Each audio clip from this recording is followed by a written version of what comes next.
இம்மட்டும் உதவின எபினேசரே இனியும் காத்திடுவா. இம்மட்டும் உதவின எபினேசரே இனியும் காத்திடுவா. உலகிலே இருக்கும் அவனை விட என் தேவன் பெரியவரே. உலகிலே இருக்கும் அவனை விட என் தேவன் பெரியவரே.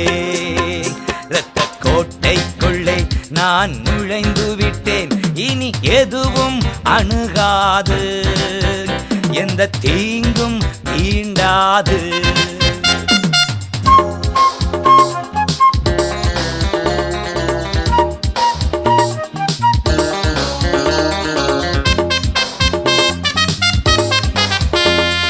தேவனே ஒளியும் மீட்புமானார்.